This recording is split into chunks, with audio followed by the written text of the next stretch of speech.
Russian president Vladimir പുടിനും ട്രംപുമായി അലാസ്കയിൽ നടന്ന കൂടിക്കാഴ്ചയിൽ രസകരമായ കുറേ ഫാക്ട്സ് ഇപ്പോൾ പുറത്തു വരുന്നുണ്ട്. അതിലൊന്ന് ഇന്ന് രാവിലെ ന്യൂസ് ഇന്ത്യ മലയാളം നിങ്ങൾക്ക് മുന്നിൽ എത്തിച്ചതാണ്. ഒന്ന്, പുടിൻ അല്ല അവിടെ കൂടിക്കാഴ്ച നടത്തിയത്, മറിച്ച് പുടിൻ്റെ ഒരു ക്ലോണാണ് അല്ലെങ്കിൽ ഒരു അപരനാണ് എന്നുള്ളതാണ്. അതിന് ധാരാളം അവകാശവാദങ്ങൾ ഇപ്പോൾ അത് പറയുന്ന ആൾക്കാർ ഉന്നയിക്കുന്നുണ്ട്. എന്നാൽ ഇപ്പോൾ വരുന്ന രസകരമായിട്ടുള്ളൊരു കാര്യം, പൂപ്പ് സ്യൂട്ട് കേസ് എന്ന് പറയുന്ന ഒരു സ്യൂട്ട് കേസ്, ഇത് എന്തിനാണ് പുടിൻ കൊണ്ടുവന്നത് എന്നുള്ളതാണ്. ഇത് കേൾക്കുമ്പോൾ നിങ്ങൾക്ക് ഇതാണോ സാധനം എന്ന് രസകരമായി തോന്നും. സംഭവം എന്താണെന്ന് നോക്കാം. ലോകത്തിലെ ഏറ്റവും ശക്തരായിട്ടുള്ള നേതാക്കൾ തമ്മിലുള്ള ഒരു ഉയർന്ന നയതന്ത്ര ഉച്ചകോടി സങ്കല്പിക്കുക. ലോകം ഉറ്റുനോക്കുകയും ക്യാമറകൾ ഓരോ നിമിഷവും പകർത്തുകയും ചെയ്യുമ്പോൾ തിരശ്ശീലയ്ക്ക് പിന്നിൽ വിചിത്രമെന്ന് തോന്നുമെങ്കിലും നിർണായകമായിട്ടുള്ളൊരു സുരക്ഷാ ഉപകരണം പ്രസിഡന്റിൻ്റെ പരിചാരകരുടെ കൂടെ കൊണ്ടുവരുന്നു. രേഖകൾക്കോ ആയുധങ്ങൾക്കോ വേണ്ടിയല്ല, മറിച്ച് നേതാവിൻ്റെ വിസർജ്യം ശേഖരിക്കാനും കൊണ്ടുപോകാനും രൂപകൽപ്പന ചെയ്ത ഒരു പ്രത്യേകം സ്യൂട്ട് കേസ്. അതാണ് പൂപ്പ് എന്ന് പറഞ്ഞാൽ വിസർജ്യം. പൂപ്പ് സ്യൂട്ട് കേസ് എന്ന് പറഞ്ഞാൽ സ്യൂട്ട് കേസ്. അതായത് പുടിന് മലമൂത്ര വിസർജനം നടത്തണമെങ്കിൽ പുടിൻ അമേരിക്കയിലോ മറ്റൊരു രാജ്യങ്ങളിലോ അത് നടത്തില്ല.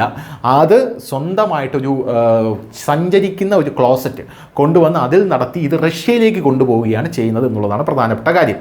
എക്സ്പ്രസ് യുഎസിലെ ഒരു റിപ്പോർട്ട് പ്രകാരം റഷ്യൻ പ്രസിഡന്റ് പുടിൻ യാത്രാ ദിനചര്യയുടെ യാഥാർത്ഥ്യം ഇതാണ്. 2025 അമേരിക്കൻ പ്രസിഡന്റ് ഡൊണാൾഡ് ട്രംപുമായി അലാസ്ക ഉച്ചകോടിയിൽ പുടിൻ്റെ അംഗരക്ഷകർ അത്തരത്തിലൊരു സൂട്ട് കേസ് കൊണ്ടു നടന്നതായി റിപ്പോർട്ടുണ്ട്. ഇത് അദ്ദേഹത്തിൻ്റെ കർശനമായി നിയന്ത്രിതമായിട്ടുള്ള സുരക്ഷാ സംവിധാനത്തിൻ്റെ മുഖമുദ്രയായിട്ടാണ് വിലയിരുത്തപ്പെടുന്നത്. നേതാവിൻ്റെ സ്വകാര്യത സംരക്ഷിക്കുകയും അദ്ദേഹത്തിൻ്റെ മലം സാമ്പിളുകൾ ഉപയോഗിച്ച് വിദേശ ശക്തികൾ അദ്ദേഹത്തിൻ്റെ ആരോഗ്യത്തെക്കുറിച്ച് ഉൾക്കാഴ്ച നേടുന്നത് തടയുകയും ചെയ്യുക എന്നുള്ളതാണ് അതിൻ്റെ ആശയം. ഇത് കേൾക്കുമ്പോൾ ചിരി വരുമെങ്കിലും റഷ്യ പോലൊരു വലിയ രാജ്യത്ത് പുടിൻ എന്ന് പറയുന്ന ആ ഒരു വലിയ ഭരണാധികാരി ഏത് നിമിഷവും തട്ടിക്കളയാൻ പല രാജ്യ തലവന്മാരും ടെററിസ്റ്റുകളും കാത്തിരിക്കുകയാണ്. അങ്ങനെയാണെങ്കിൽ മറ്റ് രാജ്യങ്ങളിൽ മലമൂത്ര വിസർജനം നടത്തിയാൽ അതിൻ്റെ സാമ്പിളുകൾ ശേഖരിച്ച് പുടിൻ്റെ ആരോഗ്യനില എങ്ങനെയാണ് എന്ന് കൃത്യമായി നിർണ്ണയിക്കാൻ ഇവർക്ക് സാധിക്കും. ഇത് ശത്രുവിൻ്റെ കയ്യിലെത്തുന്നത്, അതായത് നമ്മുടെ ആരോഗ്യത്തിൻ്റെ ഡാറ്റ ശത്രുവിൻ്റെ കയ്യിലെത്തുന്നത് അവർക്ക് നമ്മൾ വടിവെട്ടി നമ്മളെ അടിക്കാൻ കൊടുക്കുന്നത് പോലെയാണ് എന്നുള്ളതാണ്. എന്തായാലും വിദേശയാത്രകളിൽ പുടിൻ്റെ ശരീരമാലിന്യങ്ങൾ ശേഖരിച്ച് കൊണ്ടുപോകുന്ന രീതി വർഷങ്ങൾ പഴക്കമുള്ളതാണെന്നും റിപ്പോർട്ടുണ്ട്. ഫ്രഞ്ച് പ്രസിദ്ധീകരണമായിട്ടുള്ള പാരീസ് മാച്ചിൽ എഴുതുന്ന അന്വേഷണാത്മക പത്രപ്രവർത്തകൻ റഷ്യയുടെ ഫെഡറൽ പ്രൊട്ടക്ഷൻ സർവീസിലെ അംഗങ്ങൾ പ്രസിഡന്റിന്റെ വിസർജ്യവും മൂത്രവും പ്രത്യേക പാക്കറ്റുകളിൽ ശേഖരിക്കേണ്ട ചുമതല വഹിക്കുന്നുണ്ട് എന്നും വെളിപ്പെടുത്തിയിരിക്കുന്നു. പിന്നീട് ഈ വസ്തുക്കൾ ഒരു പ്രത്യേക ബ്രീഫ് കേസിൽ വച്ച ശേഷം മോസ്കോയിലേക്ക് തിരിച്ചു കൊണ്ടുവരുന്നു. 2017 പുടിൻ്റെ ഫ്രാൻസ് സന്ദർശന വേളയിലും 2019 സൗദി അറേബ്യ സന്ദർശന വേളയിലും ഇത്തരം നടപടികൾ നടപ്പിലാക്കിയതായിട്ടുള്ള റിപ്പോർട്ടുകളുണ്ട്.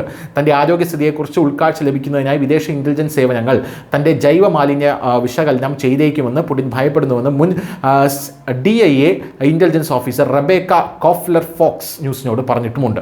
എന്തായാലും പുടിൻ്റെ ആശങ്കകൾ അടിസ്ഥാനരഹിതമാണെന്ന് തോന്നുന്നില്ല. 72കാരനായ പുടിൻ്റെ ആരോഗ്യത്തെക്കുറിച്ചുള്ള റിപ്പോർട്ടുകൾ മാധ്യമങ്ങളിൽ പ്രചരിച്ചതോടെ അഭ്യൂഹങ്ങൾക്ക് ശക്തി പ്രാപിച്ചു. കഴിഞ്ഞ നവംബറിൽ കസാഖിസ്ഥാനിലെ അസ്താനയിൽ നടന്ന പത്രസമ്മേളനത്തിൽ റഷ്യൻ പ്രസിഡന്റിന്റെ കാലിൽ അസ്വാഭാവികമായിട്ടൊരു ചലനം വന്നതായി പറയപ്പെടുന്നു. അതോടുകൂടി ആശങ്കകൾ വർദ്ധിച്ചു.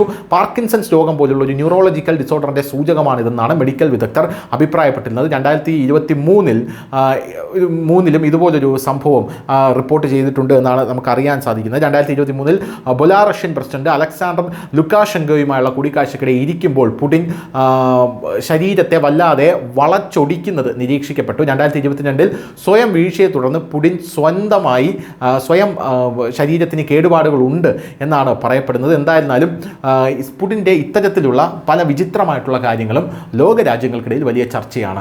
പുടിനെ കൂടാതെ ഇങ്ങനെ ചെയ്യുന്ന വേറൊരാൾ കൂടെയുണ്ട്. ആ ഒരാളാണ് നമ്മുടെ കിം ജോങ് ഉൻ എന്ന് പറയുന്നത്, അതായത് ഉത്തര കൊറിയയുടെ കമ്മ്യൂണിസ്റ്റ് ഭരണാധികാരിയായിട്ട്. പിന്നെ വേറൊരാൾ കൂടെ ഉണ്ട്, പക്ഷേ അയാൾ നിരന്തരം കൊണ്ടുപോകാറില്ല. ഈ നവകേരള ബസ്സിലൊക്കെ ക്ലോസറ്റും കൊണ്ടുപോവുകയാണ് പുള്ളി ചെയ്യുന്നത്. ആ ബസ് മ്യൂസിയത്തിൽ കൊണ്ടുവയ്ക്കുമെന്ന് പറഞ്ഞിരുന്നു. പക്ഷേ ഇപ്പോൾ ആ ബസ് മ്യൂസിയത്തിലല്ല, അത് തുരുമ്പെടുത്ത് കിടക്കുകയാണ്. അതിനുശേഷം പുള്ളി ഈ ക്ലോസറ്റും കൊണ്ടുപോകാറുണ്ടോ എന്നറിയില്ല. പുള്ളിയുടെ പേരാണ് Pinarayi Vijayan. News desk news India Malayalam.